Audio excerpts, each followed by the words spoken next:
Hey, what's going on, people? Hope everyone is doing well. Welcome to Full Chest. If you haven't done so already, kindly subscribe to the channel, hit the like button, comment, engage with me. All right, so I'm just going to share a video of 69 minutes interviewing Paul Kagame regarding the current situation in Congo, and just kind of look at what he has to say. As if you don't know by now, like in 1 million people have been killed in 100 days in the DRC due to this conflict that's been going on. One thing I never understand is like the underlying reasons for conflicts that like it kills hundreds, millions of people. It's always something minor that can be fixed with dialogue, and for some reason knuckleheads are not able to dialogue. It's ridiculous to me. But I'm interested to hear what Paul Kagame has to say. So stick around with me. Let's watch this, and then after the interview, and I did kind of clip this a bit. So after the interview, I have my take on it, and then feel free to comment and also share your take on it. All right, see you guys soon. Let's go. Full chest. I go to war way. But you're not able to reach a path to that. If you looked at the list of 100 entities, China, Europe, US, Canada, and so on, including all of us in the region, who are interested in minerals in the Congo, Rwanda would come as 100, it would come at the bottom. But the situation is such that it has been made to look like the ones least concerned with the minerals have been the ones accused for the entire problem of these 100 who get billions and billions and leave nothing behind. So Rwanda has come to be the ones to absorb it. And the people who have the power of the media, of everything, and for them, they're also benefiting from the bad politics. Our problem is not minerals. It has nothing to do with minerals. Ours is about security. And once we are not assured of our security, we can't be thinking about minerals in that situation.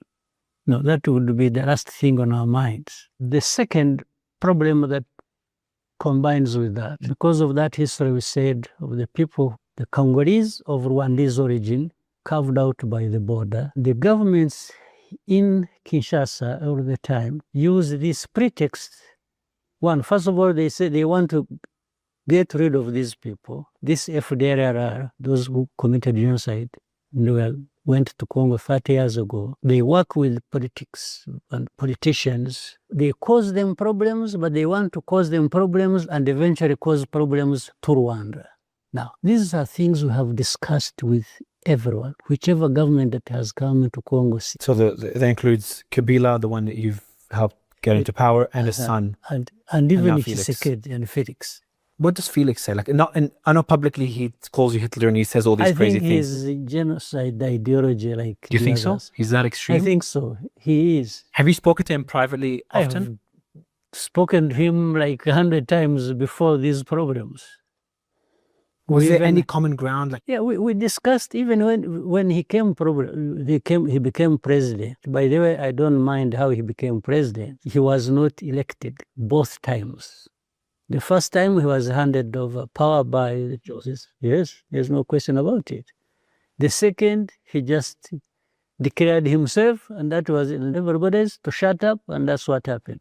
So, but that's not my problem. The UN has been there now for about 24 years, has been in Congo. They have had about 17 to 18,000 peacekeepers, so-called, in that place from different countries. If you calculate the amount of money spent over that period of 24 years, it's close to 40 billion. Now, the question number one is, what did they actually come to do? To keep peace? Which peace is there? To bring peace? Which peace have they brought? to solve the problem concerning Rwanda security of these Eldera that have lived there for the last 30 years? Nothing. So why are they The there? only thing they did relating to this, they have over time repatriated some FDLR and their families. Back to Rwanda? Back to Rwanda. It's on record. It's recorded. The rest, I don't know.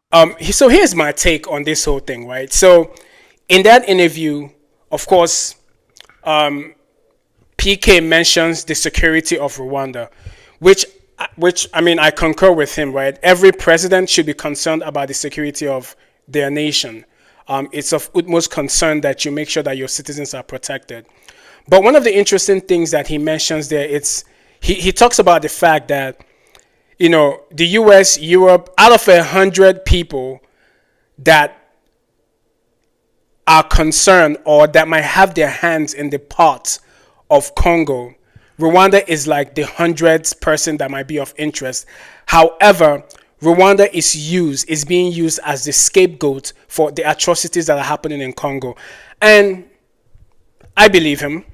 I think that there are other hands, and if you know about the mineral game and how things go, especially when it comes to Africa, you also concur with me that PK is right on this, right? There are invisible hands who are fueling this nonsense. There are companies who are behind this, who don't care about the lives that are being lost, who don't care about the continent, who are only concerned about mineral resources. That is the thing that they're most concerned about, not the 1 million lives that have been lost so far over this nonsense conflict. But in order to make it seem or to virtue signal when it comes to their companies or, you know, or the other countries, they try to make the neighboring country, Rwanda, the scapegoat and indicate that, oh, they're the ones that are fueling this, they're the ones that are doing this, or they're the ones that are causing this problem. But I don't think so. I genuinely think that PK is concerned about his country and trying to secure the citizens of his country and also the Congolese origins who fled to Rwanda and the intricacies of the problem of Congolese trying to get those people and using them as a pawn or whatsoever. So as a president, I believe that he has to be careful in the things he's doing so that he doesn't get overly involved in something that does not concern him that much. So I think that he's absolutely right that the main concern that they have is the security of their country. I think that's right. Now, two things can be true at the same time, right? He can be concerned about the security of his country and also have his hands in the mineral resources as well. But in this case, I'm going to agree with PK that the major thing that Rwanda is concerned about is securing their borders and not having an influx or a circumvention or a situation whereby this conflict erodes into Rwanda and they get involved as well. That's one thing that I picked up and I totally agree with him. Another thing that, you know, like growing up, you know, you hear about the UN. Every time there's something in Africa, like the UN is involved. And one of the things that PK infers here is the ineffectiveness of the UN in doing things. Like money is spent, there are donor countries, but it seems that every time there's a conflict on the continent, right, the UN comes, and again, I'm not saying that the UN, they don't do good things. I believe they do great things, right? But for some reason, it's always piecemeal to me, and it's always like haphazard things. It's never like a complete work or a job well done, and they get in there, they do what they're supposed to do, and things are done. It's always like a prolonged period of time. So the UN is in there, they're there for months, they're there for years, and then maybe there's like a little quench, then it comes up again. There's never a process whereby they get in there, they do the job, and the job is done. So I again agree with PK on this, that the UN there's been so much peace measures going on in Congo for such a long time. Money is being spent and nothing is being done. But all in all, here's my full chest take on this, right? I think that African countries need to begin to handle problems internally and remove external forces. Because I think that there's a what do I want to say? there's an element of understanding of how things work within the continent that outsiders don't understand.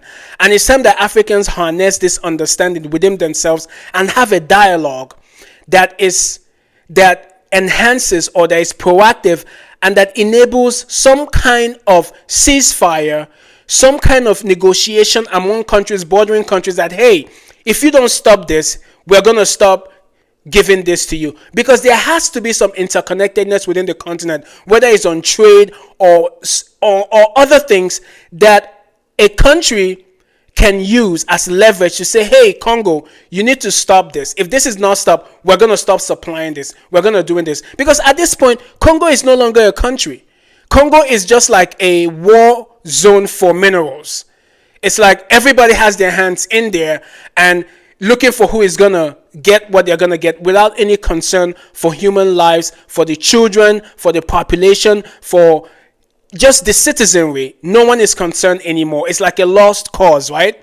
So, I mean, this is just nonsense. If you've watched my first video on Congo, you will see that this is something that I've been following. And I'm definitely interested in seeing how this is going to pan out, because Congo is a very important country on the continent because it's a mineral-rich country and has vast land.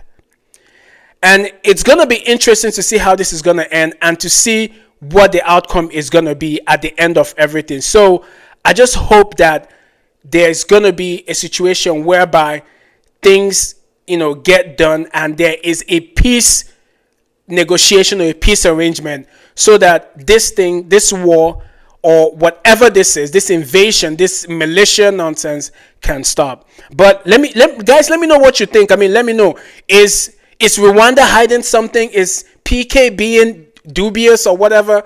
Or do you agree that there are external forces or external hands in this, but they don't want to make themselves known? They are virtue signaling because they want to be like, oh, we are humanitarian, whatever, and we're here to help Africa. So guys, let me know what you think. But until again, this is Food Chest.